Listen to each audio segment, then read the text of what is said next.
Após o caos de Babel, quando a humanidade foi despojada de sua unidade e a torre da arrogância foi abandonada como um cadáver na planície de Shinar, os clãs vagavam confusos, cada um falando uma língua que os outros não conseguiam mais entender. Foi um julgamento de Deus, mas também um novo começo.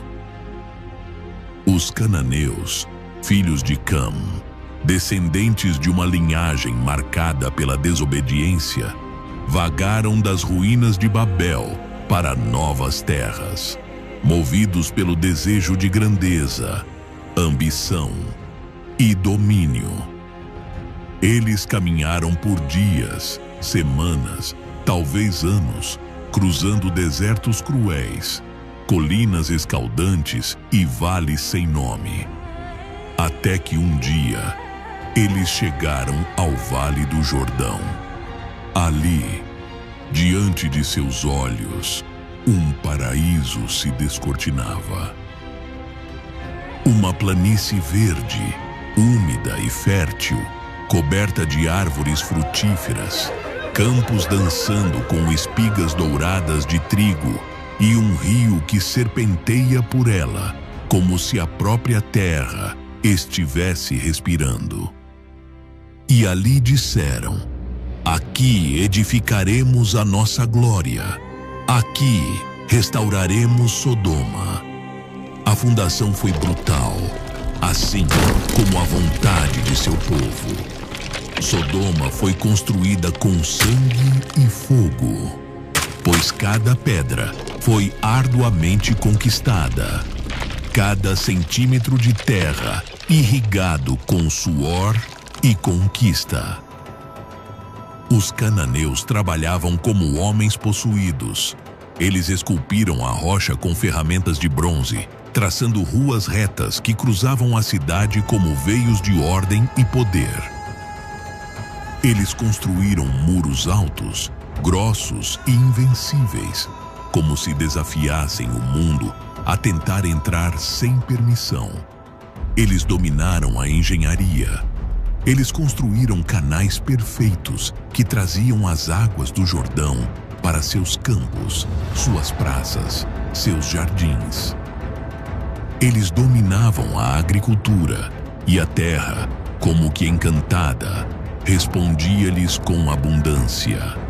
Figos, tâmaras, cevada, uvas e linho.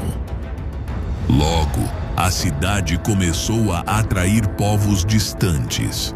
Comerciantes chegavam do Egito, caravanas da Arábia, viajantes da Anatólia. Todos queriam ver a joia da planície. As casas de Sodoma eram altas, feitas de pedra branca, com portas largas e terraços espaçosos. Tecidos roxos pendiam como bandeiras na brisa, e o aroma de incenso e pão fresco assado se misturava no ar. Havia fontes esculpidas com cenas mitológicas, jardins suspensos irrigados por canais escondidos, e praças onde músicos tocavam alaúdes, tambores e flautas. À noite, a cidade brilhava com tochas, dança, música, risos e excessos. A cidade era rica, muito rico. O comércio era sua alma.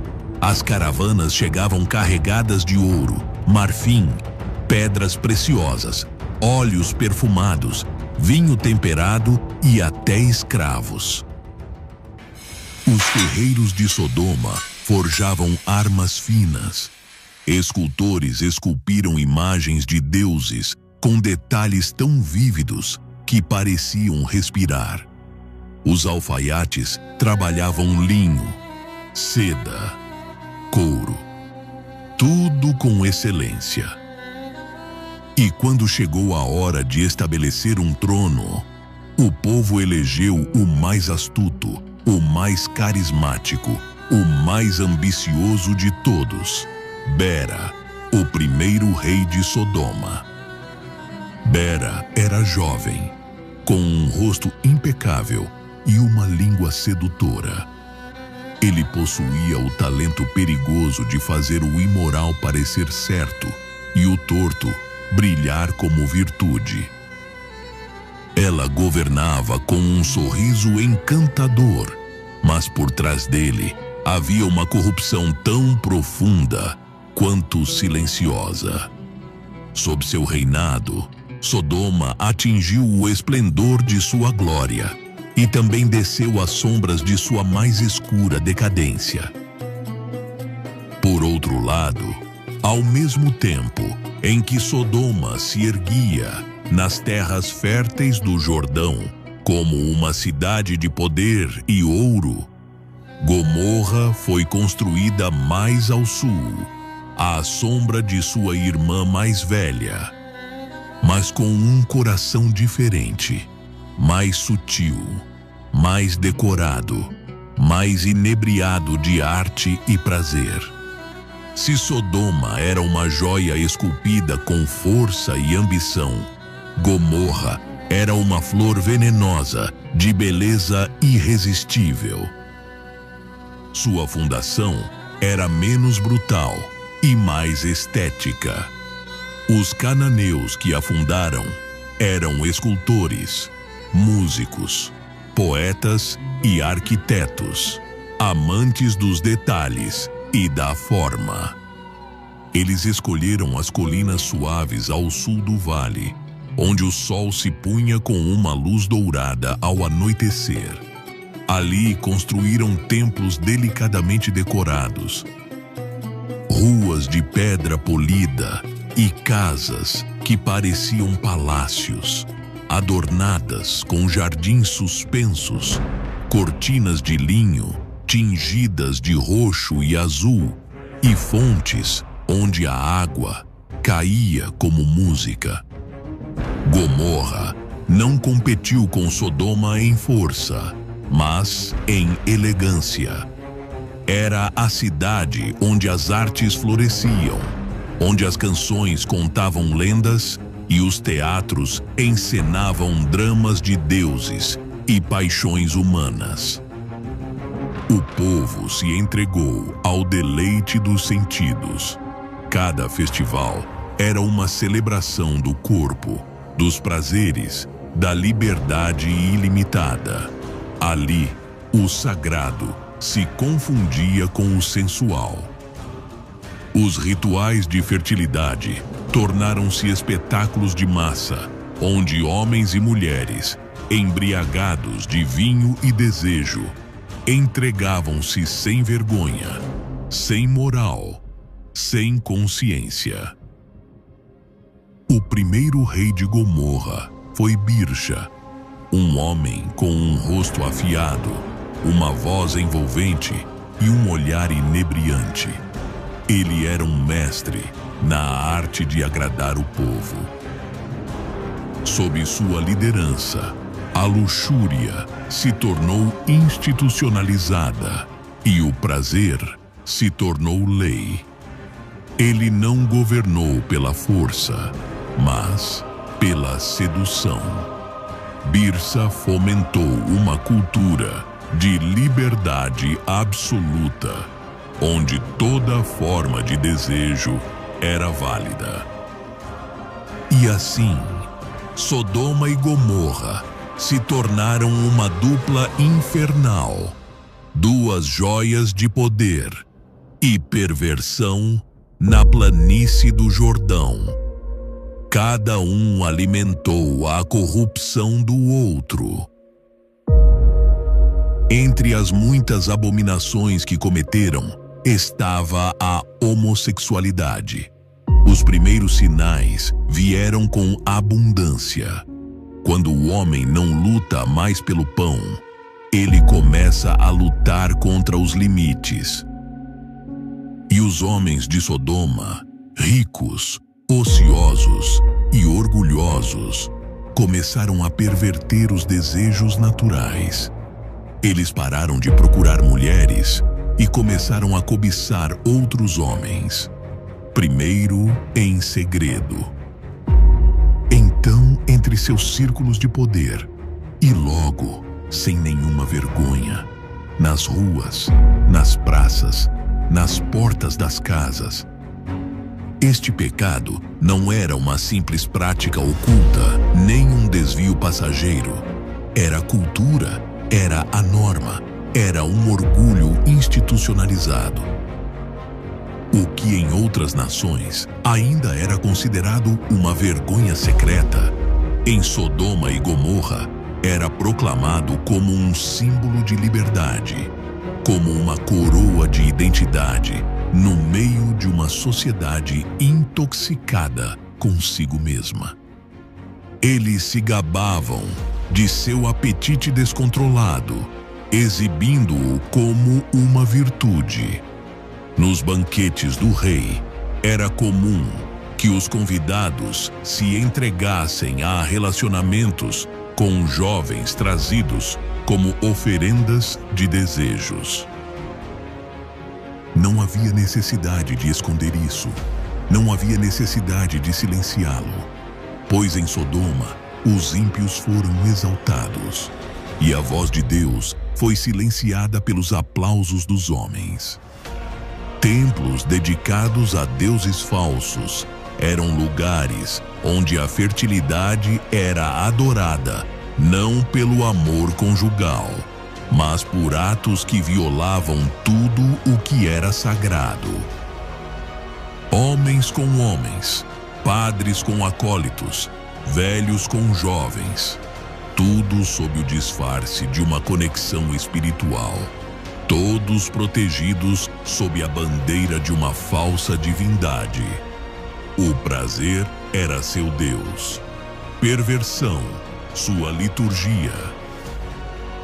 As crianças cresceram vendo a impureza como um exemplo. Ensinaram-lhes que não há limites, que o desejo é a única lei.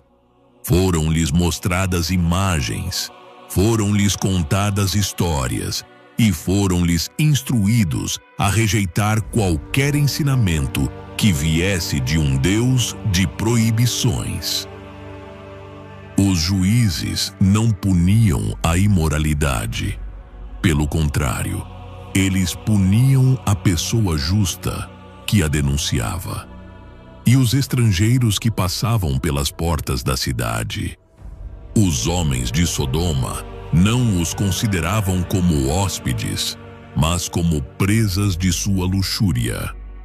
Ninguém entrava em Sodoma sem ser tentado, sem ser tocado, sem ser testado. O ato mais sagrado, a união entre o homem e a mulher, projetada por Deus desde o Éden, foi pisoteado, ridicularizado e substituído por uma cultura de relacionamentos não naturais, dominados pelo desejo de dominância, prazer e ego. Não havia amor. Não houve fidelidade. Apenas impulso, apenas desejo, apenas carne e prosperidade. E foi justamente essa prosperidade que atraiu Ló. Enquanto vivia com seu tio Abraão, Ló também prosperou muito. Seus rebanhos cresceram, suas tendas se multiplicaram e suas posses se tornaram tão extensas que um conflito inevitável logo surgiu. Os pastores de Abraão e os pastores de Ló discutiram. Eles colidiram. Eles acusaram um ao outro. A terra não podia mais conter tanta bênção. O que antes era unidade, agora era tensão. A harmonia que antes os unia começou a se romper sob o peso da abundância. Foi então que Abraão, o homem do altar, o amigo de Deus, ressuscitou com a dignidade de um pai. Ele se aproximou de seu sobrinho Ló, o jovem que ele acolheu desde a morte do pai. Ela olhou para ele com ternura mas também com firmeza, e disse: que não haja conflito entre mim e você. Se você for pela esquerda, eu irei pela direita. Você escolhe primeiro. E Ló levantou os olhos, e o que viu mudou seu destino. Diante dele estendia-se a planície do Jordão, um paraíso terrestre. Era como o Éden antes da queda. Campos verdes, águas cristalinas, ar fresco. E ali, brilhando como uma tentação envolta em ouro, estavam as cidades da planície. E entre elas, Sodoma. De longe, Sodoma era um espetáculo. Suas torres tocavam o céu. Seus mercados cantavam com moedas de prata e ouro. Suas praças estavam cheias de pessoas, aromas, música e risos. Era uma cidade viva, sedutora e poderosa. E Ló caiu diante da sua beleza. Ele não perguntou a Deus. Ele não procurou conselho. Ele apenas olhou e desejou. Foi o começo do fim. Com passos seguros, Ló se separou de Abraão e desceu em direção à planície. A princípio, ele armou sua tenda perto de Sodoma, bem perto, somente nas laterais, mas como uma sombra que se alonga ao anoitecer. A influência de Sodoma o envolvia. Logo, seus negócios estavam dentro da cidade. Depois, a casa dele. Então, seu coração. Ló vivia em Sodoma, no meio da perversão, da libertinagem, do pecado. E ele não saiu.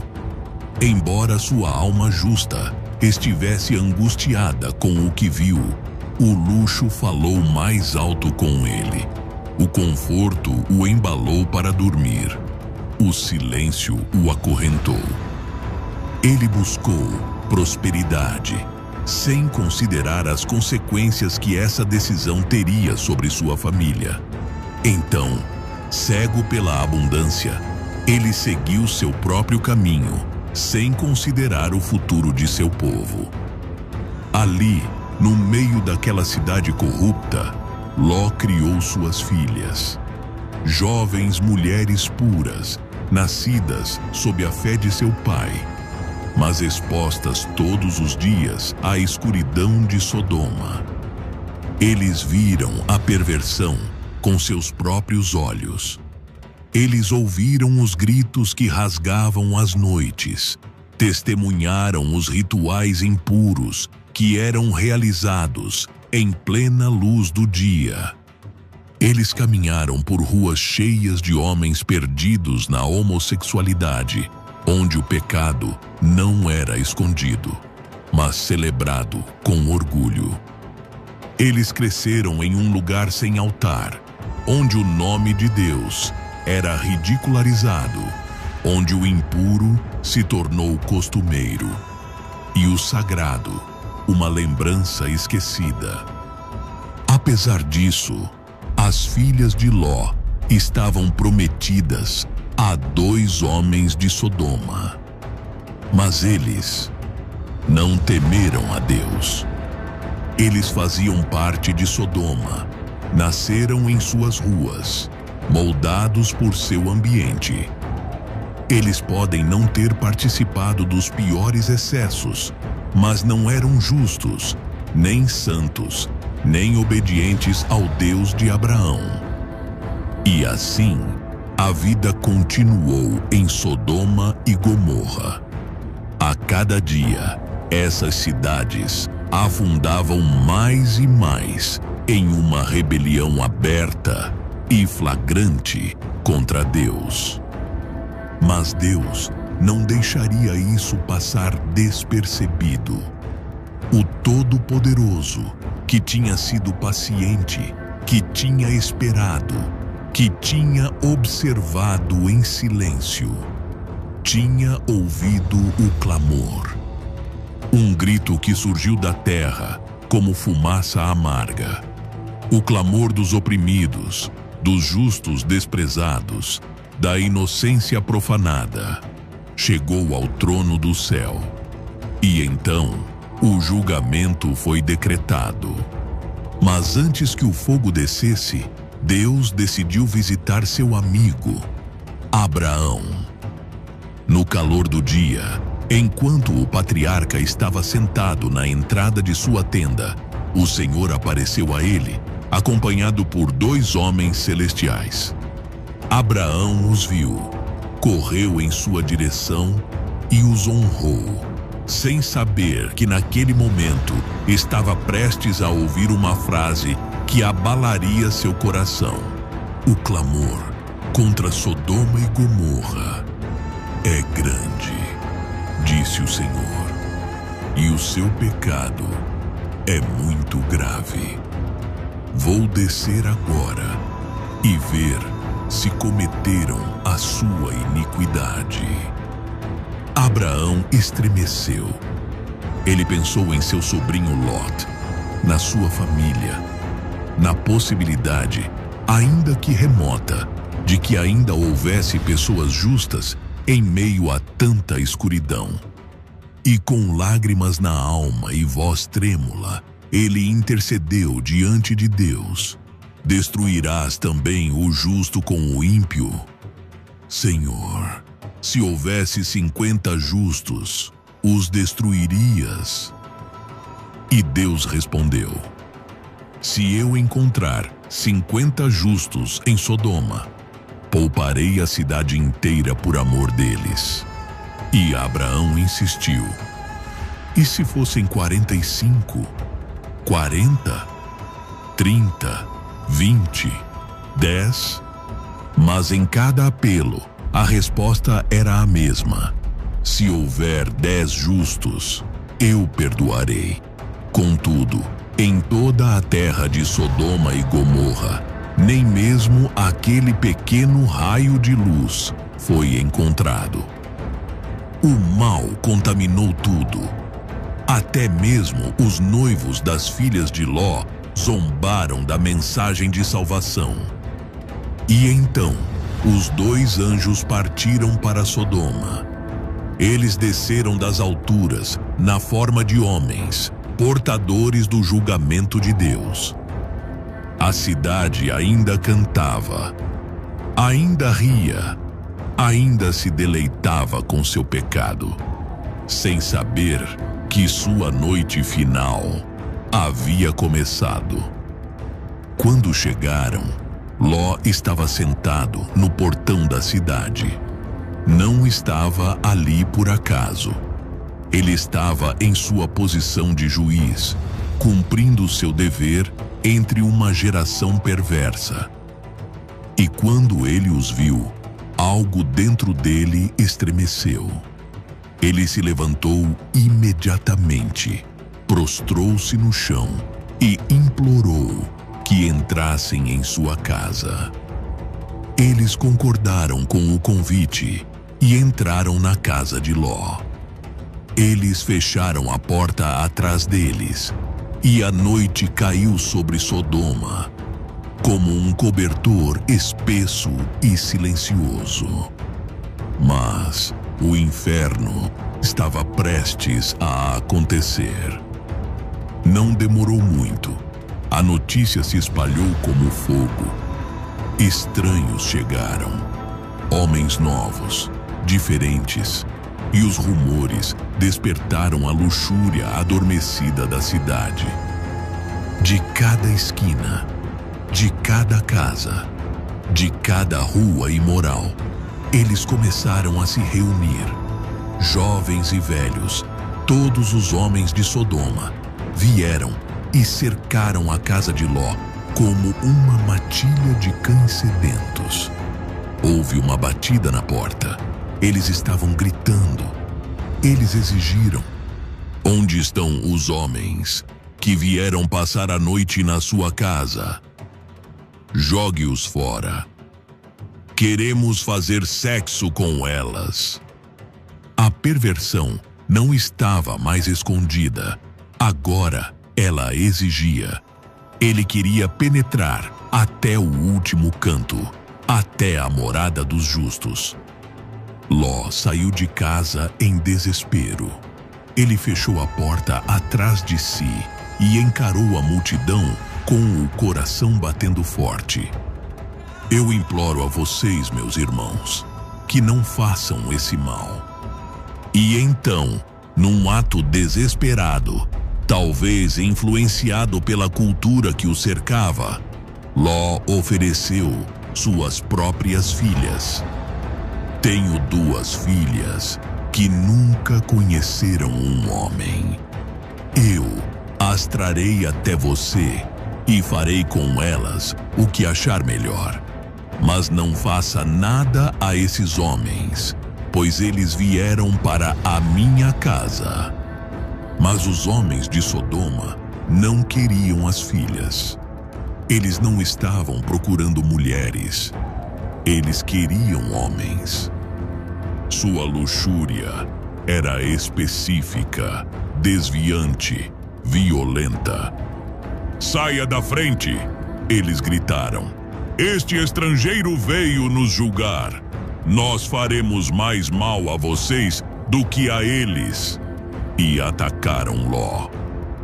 Mas então, a mão do céu interveio. Os anjos abriram a porta, pegaram Ló e o puxaram para dentro. E com uma única palavra, com um único olhar, os olhos dos homens de Sodoma ficaram cegos. A escuridão os envolveu. Eles tropeçam um no outro. Eles tateiam em busca da porta. Eles xingam. Eles gritam. Mas eles não veem mais, porque o julgamento havia começado e o relógio da graça estava se esgotando.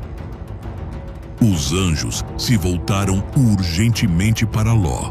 Você tem mais alguém aqui? Genros, filhos, filhas, tirem-nos daqui, porque vamos destruir esta cidade.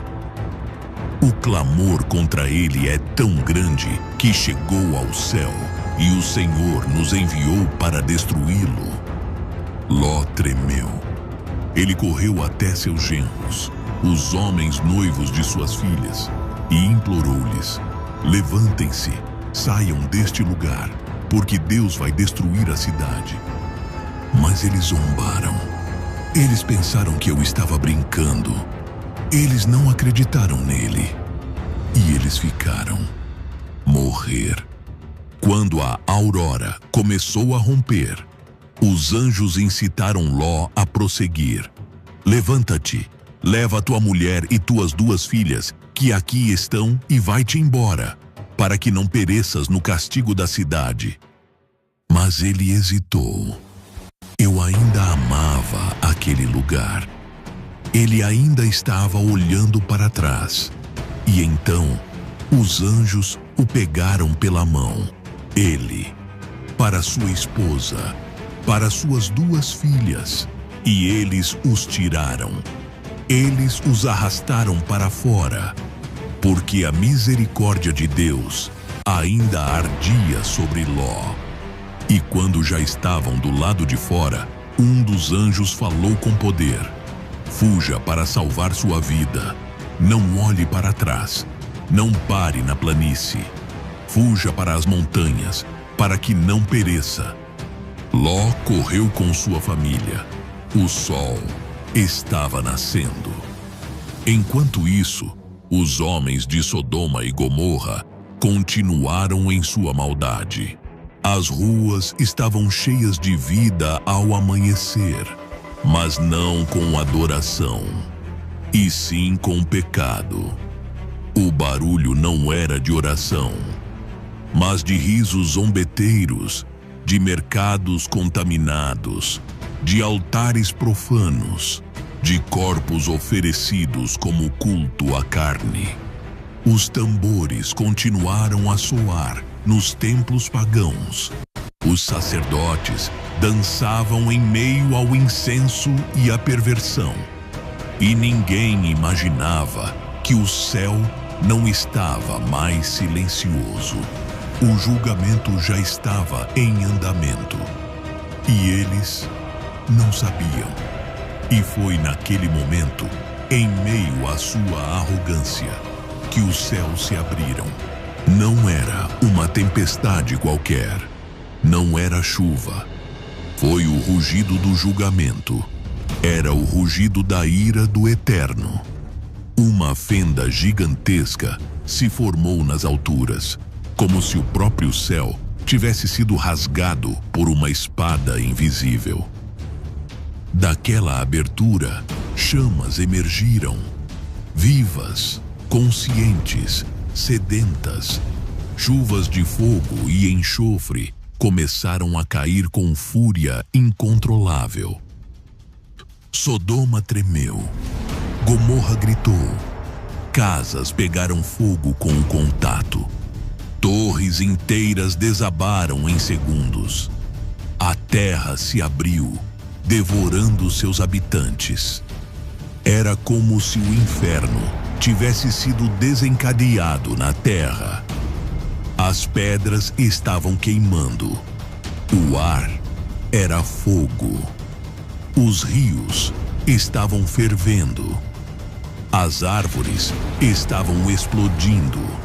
Os habitantes fugiram em frenesi, envoltos em fumaça, encharcados em suor, cobertos de cinzas. Mães arrastavam seus filhos descalços pelas ruas em chamas. Homens arrogantes, que antes se gabavam de seu poder, corriam como animais sem rumo, com os olhos cheios de terror. O perfume da cidade foi substituído pelo fedor de carne queimada e sangue vaporizado. Alguns imploraram aos seus deuses, outros se ajoelharam olhando para o céu, mas a resposta foi mais fogo. Os telhados estavam queimando. As esculturas derretiam como cera. E de longe, ouviam-se os uivos das feras fugindo para o deserto, enquanto os corações das cidades desabavam sob uma chuva de fúria celestial.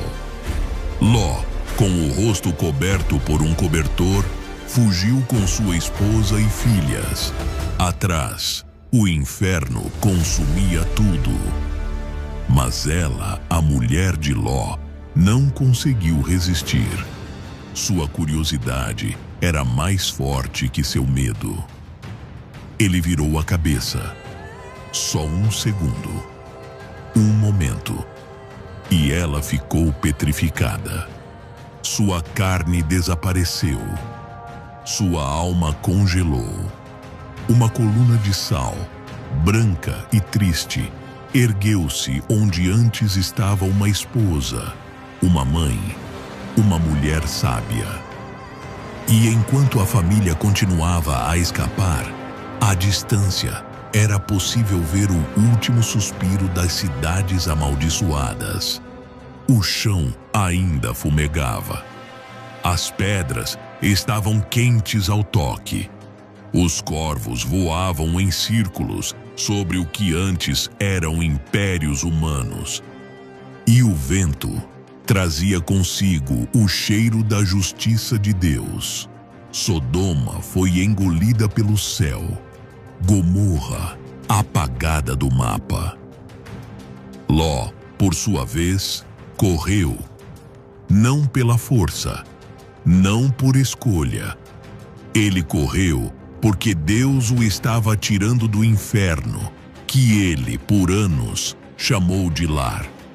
Seu corpo estava seguro, mas sua alma ainda tremia. Suas filhas o seguiram, cobertas de cinzas, sem mãe, sem terra, sem esperança. Eles foram os últimos de sua linhagem, os últimos sobreviventes do Apocalipse. Eles chegaram a Zoar.